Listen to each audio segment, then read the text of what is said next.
We are right in the midst of a confluence of existential crises. There's the crisis of environmental catastrophe, crisis of nuclear war, crisis of deterioration of democracy, which is the one means to combat these crises, and furthermore, the crises of pandemics. Capitalism dictates that you try to increase your profits for tomorrow. You don't spend money on something that might happen 10 years from now, which you're not going to make a lot of money on anyway. You can't, it's saying if you're rich enough to get by, you're fine. If you're not, tough luck. No health care, nothing else. But you have to overcome serious barriers. You have to overcome capitalist logic. You have to overcome the neoliberal plague, and you have to come malevolent leadership. Three major barriers.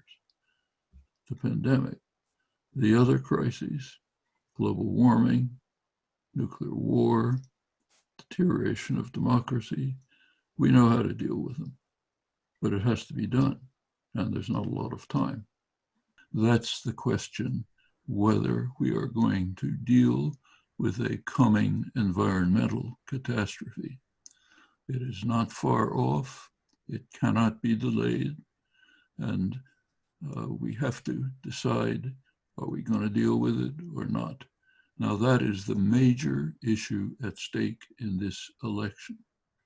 President Trump and his party have made it very clear as you can make it, that they want to accelerate the race to disaster. And the business classes are highly class conscious.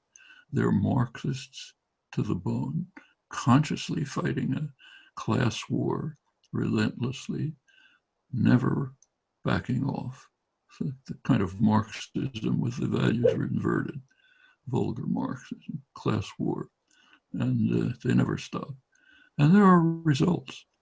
The Black Lives Matter protests after the George Floyd killing have been like nothing in American history, literally.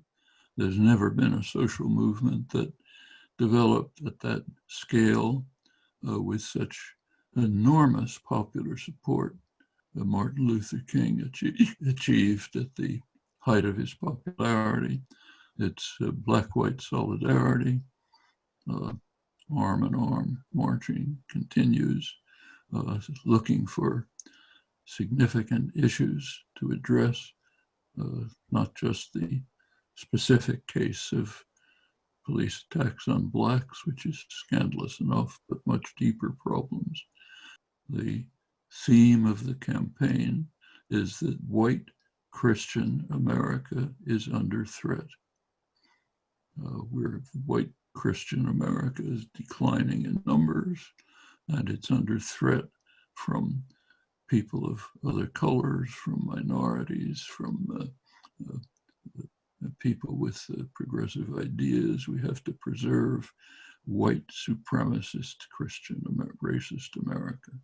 That's the open theme of the campaign. There have been undercurrents of this kind, but nothing like this.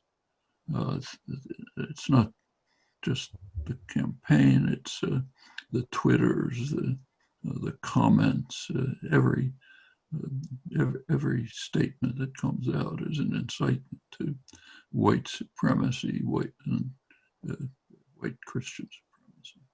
The popular base is now based on evangelicals, huge community, about 25% of the population. That's firmly Republican, rural, traditional, conservative white Americans.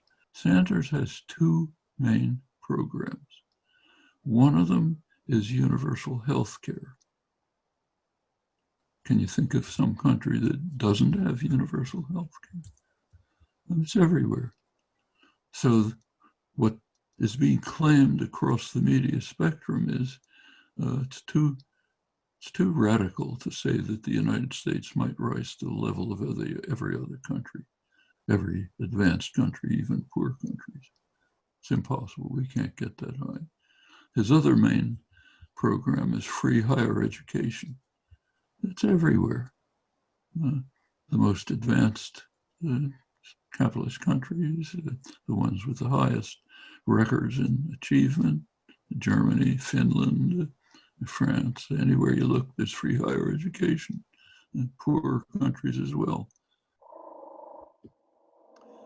Well, those who created the crises that we are now in, the pandemic, the global warming crisis, which is far more serious, threat of nuclear war, destruction of democratic processes, the entire, basically neoliberal program.